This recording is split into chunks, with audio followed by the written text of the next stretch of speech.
Last name again, James? Richardson, Judge? Take a step. Mr. Richardson? How's jail? Wonderful. Missing bills, I'm missing life, I'm missing everything, missing my job, work opportunities. You know, and one of the things, Mr. Richardson, you need to consider that when you're out there in the free world, when you're picking up cases, one of the first things that you should think about, even before you do anything, if I get picked up, if I go to jail, do I have anyone that's going to bond me out? Because when you don't, you wear orange for a very long time. You were on bond for 2 serious assault cases, and now you picked up a 3rd case. This is what happens. Your lawyer's asking me to give you another PR bond. There's a quick legal translation. APR bond is basically release on your promise. No money up front, just the court trusting you'll show up and stay out of trouble. But the judge just heard 2 serious assault cases already on bond, and now a 3rd. That's not a mistake. That's a pattern. Be honest. If you were the judge, are you granting a 3rd PR bond? Or are you saying you've burned the trust account? No. It scares me. What are you going to do if we let you out? I'm working with law enforcement to figure out exactly where the... Don't talk about the facts of the case. I have no interest in talking about the facts of the case. My concern is if we let you out, are you up to no good? That's my concern. No. We gave you the opportunity, and now here we are again. So I'll be doing good. I'll be doing good.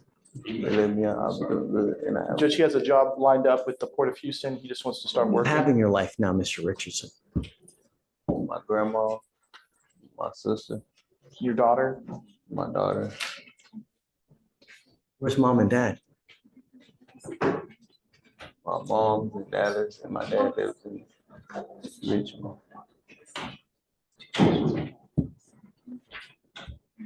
Do you have no interest in getting in contact with either of them? Yes, I do. But I work. I have paying jobs, good paying jobs. And I don't think my dad has a job. Or he is a Well, stay up. cop, something like that.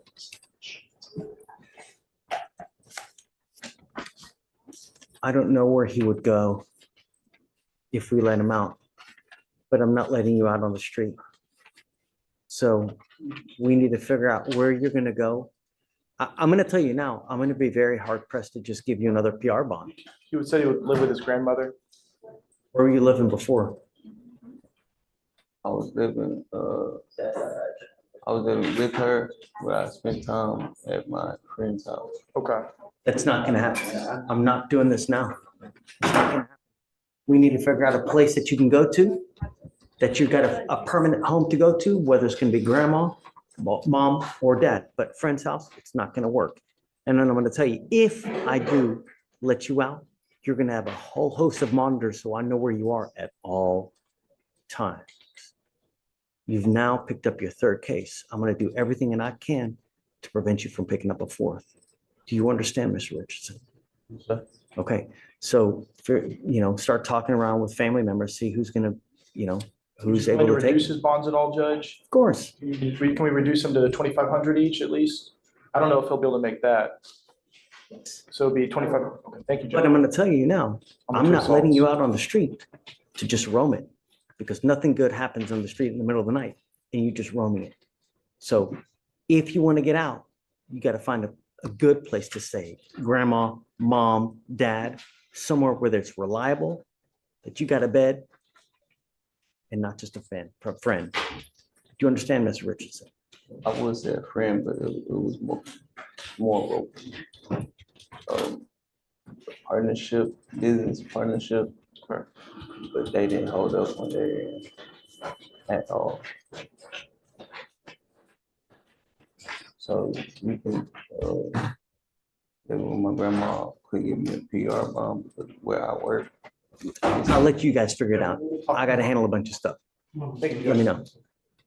Judge, we have an arraignment coming. Let me talk to Carl. Good morning, Ms. Lathan. Thank you, Mom, for coming. Appreciate it. Ms. Lathan, you're charged with assault of a family member. You're facing up to a year in jail and or a $4,000 fine. We're going to do probable cause. You have the right to remain silent. Anything you say can or will be used against you. You have the right to have an attorney present. If you cannot afford one will be appointed to you. Okay. Judge, the complainant reported being assaulted by the defendant, who is the complainant's daughter-in-law, at the defendant's residence in Harris County, Texas. The complainant stated she was at the residence with the defendant for the complainant's son's birthday. The complainant advised she engaged in a verbal altercation with the defendant about the child not saying goodbye. The defendant got into the victim's face and the defendant lunged at the complainant as if the defendant was going to strike her. The complainant stated her son and husband attempted to separate the defendant and the complainant, but the defendant was able to kick the complainant's right breast, causing a high level of pain due to recent breast cancer surgery. The complainant stated the defendant yelled, quote, "I will fuck you up," as she was pulled away. The defendant stated they had a get-together for the defendant's husband. The complainant became upset during that conversation, and the complainant was slamming doors, yelling and getting in the complainant's face, but did not kick the complainant as she was 9 months pregnant. The defendant was identified with a Texas driver's license. I make a statement, Judge. Of course. And so this case was it 6 months later that it was filed? They never spoke to any of the witness. Janitha was present at that time. Terrell, who's a bailiff upstairs, was present at that time, which is Jillian's husband. He didn't want to go through the whole IED deal and give a statement just yet. But I did provide a witness statement from Janitha where she was there. She was 9 months pregnant at the time, Judge. She had her baby a week later. Her mother-in-law did have breast surgery, cancer surgery before on her breast, but she couldn't lift her leg up 3 inches, much less high enough to kick her in the breast. Police officer had none of the information with regards to Janitha being present. Janitha was there. There was the mother and the Terrell and the father holding the two back, I guess, from each other like this. It was split up and then that was it. 6 months later, charges were filed against Miss Lathan, and that's it. Officers never spoke with anyone, didn't get the other side of the statement. Janitha did provide a witness statement. The court can ask Janitha. We're open to the court asking the questions to Ms. Kimbrough, where she didn't witness anything after it was split up. They went home, I guess, Janitha, and then that was it. There was no physical contact, anything of that nature. Nothing. Give a response, Mike. Judge, I haven't read the offense report thus far. I know that this is what the victim has reported. I don't know who the investigator spoke to, but I know this was a delayed report. That's why the 2B warrant was filed. There was no documented injuries, Judge, no photographs, no nothing. They just on their own volition. Remember, this is just mere probable cause, right? So, and the fact that, she's pregnant is unable to, I don't know that, right? So all this is a probable cause. It doesn't mean that you're guilty, right? Just it's a mere probable cause. There's still a lot before someone can be found guilty beyond a reasonable doubt. I mean, that's a lot higher standard than what we're just doing today. This is the part people mix up online. Probable cause isn't a guilty verdict. It's the court saying, there's enough here to keep the case moving. Guilty requires proof beyond a reasonable doubt, a much higher bar. And notice the judge also pivots into bond conditions instead of a full trial debate, because today is about basic legal threshold plus safety rules. Question for you: should judges explain this difference more clearly, or is it on the public to learn the system? I am going to find that there's probable cause to go forward. What's the dynamic now? I guess it's 6 months down the road. I mean, they all Do live they together. want to have contact? They all. Um, Do you still have contact with your mother-in-law? So on Marilyn, is there still contact between you guys? On and off, not too much. Okay, so the only thing I'm going to ask is just don't have any threatening or harassing contact with this person. That's all I'm going to ask you to do at this point, okay? I'm not going to put any other conditions in your bond. Just be careful. Don't pick up any new cases. You got a great lawyer. I will waive your appearance. You don't have to waste your time coming to court. Mr. Kamek will tell you when you have to come back to court, and just, that's all there is to it. just, just be nice. Don't pick up any new cases, You guys have any questions? That's it. So for now, what I'm gonna do is I'm gonna have just Michael create the bond conditions while we sign it, and then you guys are free to go. Just do your thing and just have fun. Judge, did you set a bond amount? Oh, Mr. Torres, you're charged with assault of a family member. You are facing a year in jail and or a $4,000 fine. We are going to do probable cause. You have the right to remain silent. Anything you say can or will be used against you. You have the right to have an attorney present. If you cannot afford one, one will be appointed to you, sir. On October 15th, 2024, officers dispatched to a welfare check at a residence in Harris County, Texas. Officers made contact with the complainant, who was observed to have a fresh, large bump to the back of her head. The complainant was observed to be very scared to speak to law enforcement at the time of their arrival, while the defendant was in the area. The complainant insisted that she wanted to leave the house and get out. The officers made contact with the defendant, who stated that him and the complainant had been dating for about 1 month and had recently had a couple verbal arguments. The defendant stated that he was outside and heard screams coming from inside. And when he came inside, he found the complainant on the floor in the living room and that she had fell from the stepping stool that was in the living room. The defendant stated that the argument never got physical between them, and the officer contacted the witness, who called in the welfare check and stated that he received a message from the complainant of a picture of a firearm. The witness stated that the complainant began sending him audio through WhatsApp, and on the audio, you can hear the complainant say, "Jose, run. He is going over there with a firearm. Run now."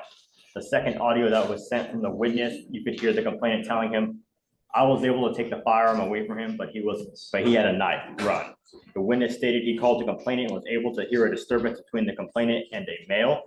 The complainant tells the witness, "I don't want to die," and the witness then overhears a male yell, "If you call the police, it will get worse." And then that's when the witness heard them arguing, and he can tell the defendant's mouth was then covered and can no longer talk. And then the complainant stated the defendant was upset that her ex-boyfriend was trying to pick her up, so the defendant placed a firearm inside his waist and said he was going to look for her ex-boyfriend, and he left the house. The complainant stated the defendant returned a short period later and continued to argue with her about leaving the house.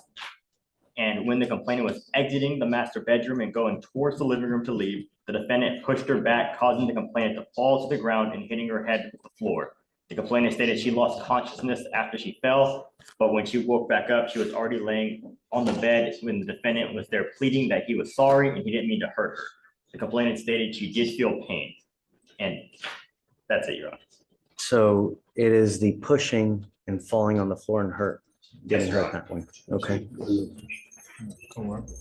Mr. Torres, I'm going to find that there's probable cause to go forward with your case. I'm ordering you as a condition of your bond not to have any contact with the complaining witness in this case.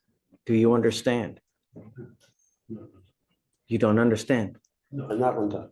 He said, no, he's not gonna have contact. Okay. I'm also ordering you not to be in possession of any weapons, no guns. Do you understand? Yes, sir. If I find that you have a weapon, if I find that you try to have contact with this person, I'm going to put you in jail and you will not get any more PR bonds. Tell me, are you a United States citizen? Yes, sir. You are? I'm entering in what's called a magistrate's order for emergency protection. This is a court order that identifies Yolis Hernandez as a protected individual. You cannot commit family violence or an assault against this person. Commit an act in furtherance of an offense under section 42.072 of the Texas Penal Code, which is the stalking statute. You cannot threaten, harass, use another person to communicate a threat or harassing behavior. You cannot be in possession of a weapon or go within 200 feet of where she lives or where she works. Do you understand? If you violate this court order, the state can and will file an additional charge against you, violation of a protective order, and then it's really bad. Do you understand? If you ever have any questions, Mark can help you and guide you through this. Because you have a lawyer, I will waive your appearance so you don't have to waste your time coming to court, but you must stay in touch with Mr. Metzen. He will tell you if and when you have to come back to court. If he tells me he can't get a hold of you because you're playing games, I will issue a warrant for your arrest. So don't pick up any new cases. No contact and no weapons. That's it. Do you have any questions? Okay. As far as the bond is concerned, we need to take care of that. Yes. Do you have any prior criminal history that you guys see? Alex? I can run his NCIC. In Texas, no, Your Honor, I don't know. Outside, I doubt anything outside. Your Honor, I don't see any other criminal history. Mr. Torres, I'll set your bond at $500 and I will give you a PR bond today. Okay, but I will not give you another PR bond. If you pick up a new case or violate these conditions, I'm gonna take that PR bond in a moment's notice. You understand? Okay, my friend. So take a seat. We'll have you sign all the documents, but don't leave until we let you go. Okay? All right. Rick, explain. Go ahead. Okay. You want to do the other gentleman? Yeah, let's do that. Is this, Mr. McDonald, Jonathan McDonald. all right. So, Mr. McDonald, your lawyer wants me to set you a bond. I don't know anything about you. I've never met you before. I know you're going to tell me it's little bunnies jumping in the woods, but my main concern are two things. Are you a danger to the community? Number one, if you're not, and my other one is, are you going to go back to the jurisdiction you're wanted from? My other main concern is what you're wanted for, because I just don't know. So, Amy, tell us about Mr. McDonald. Yes, Judge Fleischer. So he's wanted from Faulkner County, Arkansas for a theft by receiving 1,000 to 5,000. It's a felony. You looked at his criminal history and would be opposed to a bond at this time. He had concerns about the danger of the community. In particular, he had in 2024 an arrest that resulted in 7 open charges. So he had 7 open charges did you say last year? This year, 2024. Oh, Yeah. Felony possession of a firearm by certain persons, driving with license suspended, failure to pay license fee, theft by receiving, which is separate from this one. And then a fake license plate, possession of controlled substance, and possession of drug paraphernalia. He's also had in 2021 forgery dismiss, felony property dismiss, felony domestic battery 18. He's had a federal firearm charge from 98, federal assault on a postal employee from 99 that ended their probation. And he's had 2 guilty convictions for theft of property and burglary of 88. So at the time, you should be asking for the bond for those reasons. is he on probation or parole right now? Do you know? Not that I know of. Dave's gonna come up in a second to tell you for sure, but I don't see that he's on it now. What's your position? Judge, we're asking for a bond because it looks like the Faulkner County, Arkansas case, this theft by receiving, it's not violent. Additionally, it was a warrant, so there's no failure to appear or any issues like that. I did, His 8th charge this year, right? I wasn't aware of that. Can I speak? Yes. Sure. Okay, she asked me about being arrested. Let's not talk about the case. Okay, My case, my only Okay. concern is, I mean, you've got 8 cases this year. 8 cases this year. May I, to the judge? Okay, Judge. I flew into Arkansas. My mom was dying. Whoa, let's not talk about Well, that. I have to give him some background so you can see what happened. I borrowed my ex's vehicle. No, let's not just talk about that.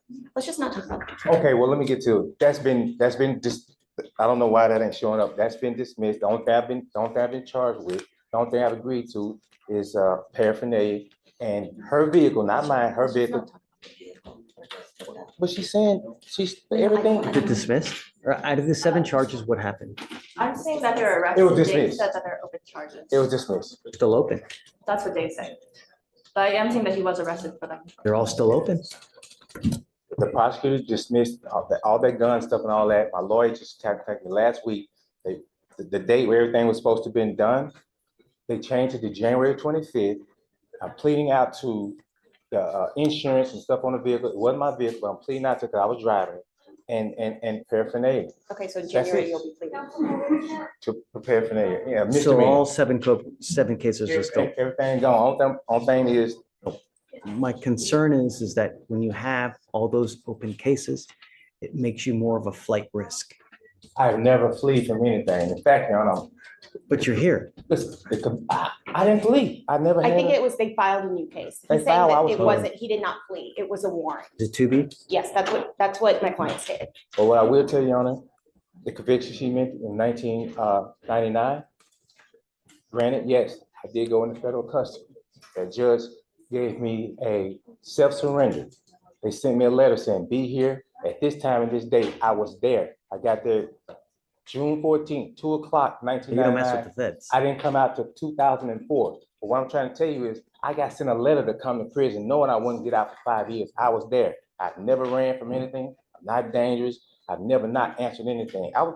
Nothing. You will never find that. I've never escaped anything. In fact, if I just be honest with you, Yana, I don't even really know if you give me a bond, make it. So I'm like, I told her, you know what? I just do the 14 days So or you don't whatever. want a bond? Well, I want one, but at the same time, Okay, let's if just- it's gonna be a understand. Can I big just bond. speak for him? Thank you so Right, much. I'm I sorry. appreciate that. Mr. McDonald also has a couple other background facts that I wanted to make you aware of, Judge. Number one, he does have health issues when he was arrested October 26th, 2 days ago. They took him to Ben Taub. He has a prior heart attack and stents. He says he did get his insulin shot, but he's got some diabetes and high blood pressure issues. So that's just another aspect to consider.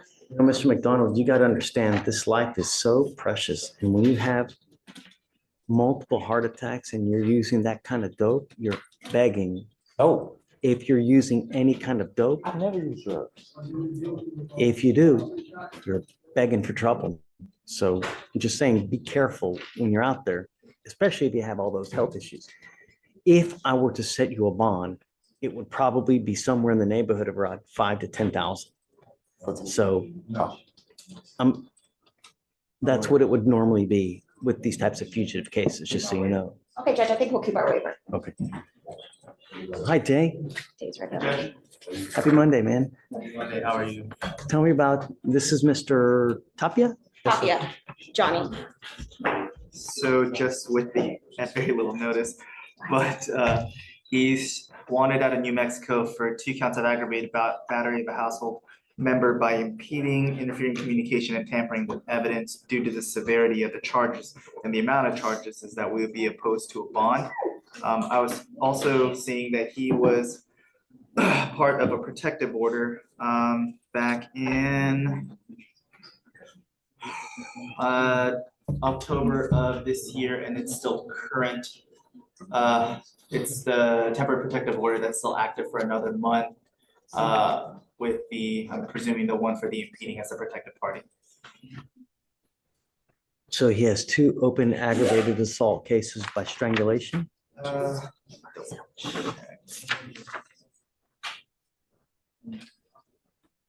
Strangulation or suffocation, interference with communications, battery on a household member, tampering with evidence, with, it says in parentheses, so I'm not really sure how it's, but it says in this verbatim, highest crime, a capital first or second degree felony. And they want no bond in New Mexico. Yeah, I'm sorry. It's a little bit too much baggage for me, Mr. Tapia. You know, I just, with all those charges, it makes you just too much of a flight risk for me. And it's just too much. It's just too dangerous. I'm sorry. Even if I were to buy a plane ticket the next day, Your Honor? Can't take a plane. You've got a warrant for your arrest. You get on a plane, they're gonna arrest you the minute you try to get on. You can't take a plane. You gotta find another way. My concern is that if we let you out, you're not gonna go back. You'll take flight. And that's the main concern. Has he waived yet? Not yet, Judge. So the way it works now is if you waive extradition, we give that jurisdiction 14 days to come get you. And if they fail to come get you within that time, then we release you, or Harris County releases you. So on the 15th day, I would be released. Extradition breakdown in plain English. If he waives extradition, the other state usually gets a short window, often just about 14 days, sometimes longer by law, to come pick him up. If they don't, he might be released here, but the warrant doesn't magically disappear. It's like a boomerang. Sooner or later, it comes back. What would you do in his shoes? Wave and get it over with fast, or fight extradition and buy time? Again, we talked about that, but again, the law says up to 30 days. Most likely it's 14 days, but except for extenuating circumstances, which we The discussed. law says 30, but we have so many people in Harris County and so many people in jail. As a courtesy, we do 14 days, right? Sometimes, every so often, they'll ask for an extension. I may grant it, I may not. It depends on how much they want, you know. But typically, by and large, it's 14 days. And if they don't come within that time, They file a dismissal and they release you. But you got to understand, even if that happens, the warrant is always there and it will always remain there until you go back and take care of it. Yes, sir. That's So- what I want to do is just take care of it. So Well, we'll get you there for free here soon. is it up to you guys or is it up to Albuquerque to? It's up to them to actually come and get you. So we reach out to them and let them know, hey, we've got Mr. Tapi here. Can you come get him? And then depending on how many people. Like, is it Albert? You said Yeah, Albuquerque? it's New Mexico. It's Albuquerque. From New Mexico, they may want to try to get everybody at the same time. So that's where they try to arrange it all at one time. They don't want to come back and forth because it's thousands of dollars that they're spending just to come get you. It's expensive. It's not cheap. And I'll tell you this too, guys, when you pick up multiple fugitive cases, depending on where jurisdiction you're from, they may try to recover that money from you. So you got to be careful. You don't keep picking these cases up because they're going to charge you. I didn't even know I had a warrant out. That's so. Well, be careful, Yes, sir. Yeah. Okay, guys. Well, did you want to waive formal extradition? I believe that's what I signed, right? I waived it. The 14 days? Yes, the 14 Is that days. what you want to do? Yes, yes. Okay, guys, we wish you the best of luck, okay? Thank you, Judge. you. All right, gentlemen, you're gonna go right back through that door again for me. I'll be grabbing this. Cases down on the docket, Judge.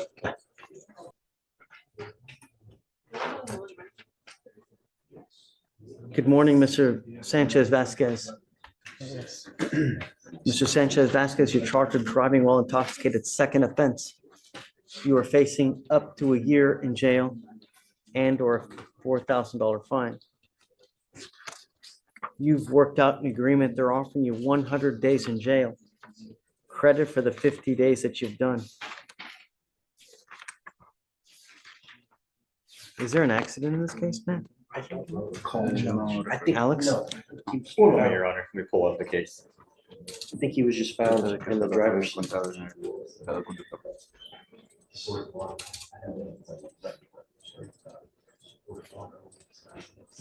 There's no accident, Your Honor.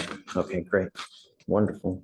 I want to make a couple things clear to you that from now on, you are not my problem. This is now a second DWI.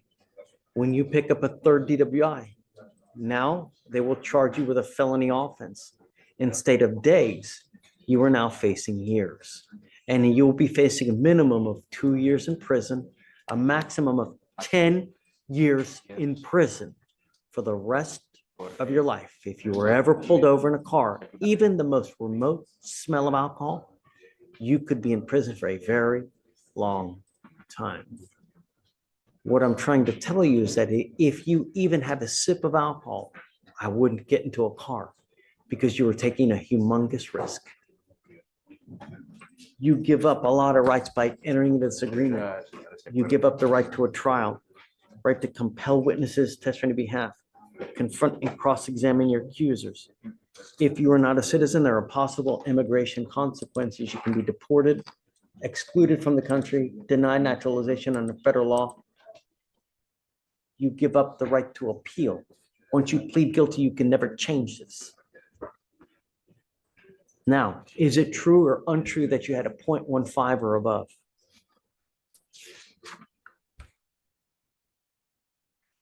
Yes. Is it true or untrue that you had a prior DWI with us? Yes, sir. Is it also true that you had an open container in the car? Yes, sir. True to all the enhancements. How do you plead to the offense, guilty or not guilty? Guilty. I will find you guilty, sentence you to 180 days. 100. What did I say? 180. Oh, sorry, 100 days in jail, 50 days credit, true to all enhancements. I'm going to suspend your license for 2 years. Is there an immigration detainer on this gentleman? Yes, sir. You now will be shipped off to immigration. The only other thing I'm going to tell you is that if you come back to this country, do it the right way. Ask for permission first, because if you get busted by the feds, you could be looking at serious time in federal prison. Do you understand? Yes, sir. All right, thanks. So, Mr. Ray, Your Honor. Morning, Judge. Hi, Carl. How are you? Happy Monday. Happy Monday. He has two other cases that are being dismissed as a condition of the plea. He has two other cases that are being dismissed. So he's on deferred for an assault of a family member. As part of the agreement, they dismiss another assault. Now he's picked up another two cases. He picked up an interference. The other assault was already dismissed prior to today. Say it again? The other assault was dismissed prior to today. Yeah, but I mean, it was dismissed in conjunction with Right. him getting onto the deferred, right? And now he's picked up another two cases. That's already been dismissed. What would you guys like to do? He would like to plead true on the motion to adjudicate pursuant to the agreement. And the other two cases are being dismissed by the state. 230 days credit for 73 serves. I don't know. I don't know. They assessed him to do DDRP, and what happened? Did complete DDRP on July 11th, 2023. It looks like he was engaged in a role in aftercare. You were doing so great. What happened? Yes, sir. When I went to the Salvation Army, they were working us very, very hard, and I had my head down during one of our morning meetings, and they kicked me out for that. What? That sounds so silly, though. I'm serious. I'm serious.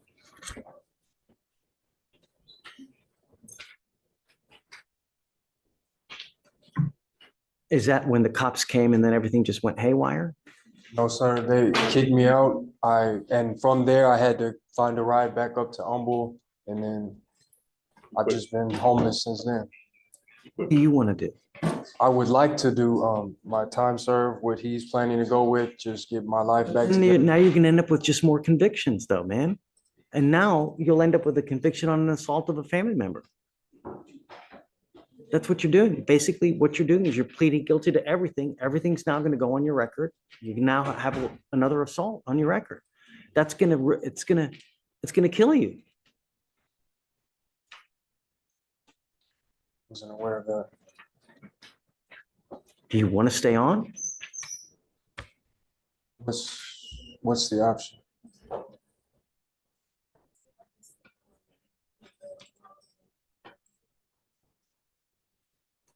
Are you taking any medication? No, sir.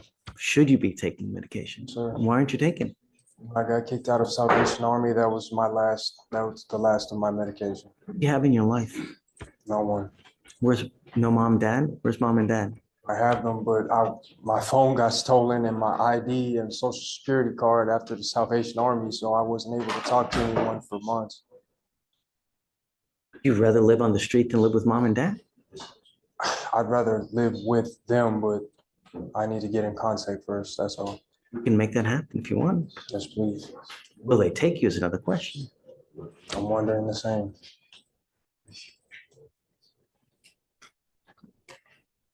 It looks like he has to do the aftercare, which is IOP and SOP. They also wanted him to remain in compliance with his mental health treatment. He also informed the officer at that time that he was not taking his medication due to all of the homelessness and everything at that time. Yeah, I'm not gonna take this. I'm not, no, it serves you no purpose. All we do is basically throw you out on the street, right back for you to do what you're doing now. You're gonna end up with more convictions. Next time, now, you're looking at up to 10 years in prison. This is not the right way to go through life, Mr. Ray. You know, you're going backwards instead of, did you graduate from high school? Yes. That's a Yes, good sir. thing. I'm sorry. That's great. No, no. So let's do this. Can you try to get in contact with mom and dad and see if they'll take him back? And then I would like to talk to your mom and dad too and see what we can do about getting you back at home and not living on the street. Why you would prefer to live on the street? Is it dope? No, sir. I just got in contact with my mother literally like 2 days before I was arrested. She got me a phone, but I'm just not sure if she would let me live there. So if I could talk to her, maybe, but. Let's see. Do you mind, Carl? And I'll help you out as well. If you need, like, I'm happy to talk to mom as well to see what we can do to get you back on the straight and narrow. Can we get him tap funding? He was, yes, he already qualified. for Great. that. We've got, everything can be paid for you, man. Everything's gonna be, we have it right there set for you. All you gotta do is take the medication, get off the street. All right, okay. As far as the bonds that he's in custody on. Talk to mom first. Yeah, Okay. I'm gonna tell you this now. Where we're trying to help you, I'm not gonna throw you out on the street. I'm not gonna let you out until we know that you have a place to stay. And when we release you, you have to get released to those people, mom and dad. I'm not releasing you to walk on the street and to just walk out and do nothing. No, the only way I'm gonna release you is if I know that you have a place to go to. Preferably mom and dad. Do you understand? Sorry. Make all the amends that you need to do. All right? Sorry. Okay. Thanks, Carl. Or, Steve. She cares for you. And what I want, Mr. Ray, is to find your place. And the only way I'm going to do it is on two conditions. Number one, and most importantly, that you take the medication. You need it. And when you take it, good things happen. When you don't take it, what happens? You start wearing orange again. And it's over, and it's over, and it's over. And I've got 1, 2, 3, 4, 5 criminal cases here to prove it. When you don't take the medication, bad things happen and you end up in jail. When you take it, the world is in your palms. Anything can happen when you take it. You have to continue. The other thing is that I'm giving you a curfew. I don't want you out in the middle of the night. Do you understand? Sorry. Do you want me to let you out on jail? Sorry. What I'm going to do is I'm going to extend you, and I'm telling you now, the next time you mess with us by not taking your medication, picking up a new case, or if you're mean to your mother, I'm just going to file a motion to revoke your probation. And then we will continue this game until you successfully complete the probation. I'm extending you now for another year. Yes, because I want you. The most important thing in your life that you need to do at this time is you have to get a job. Your mother and your father will not be here for the rest of your life.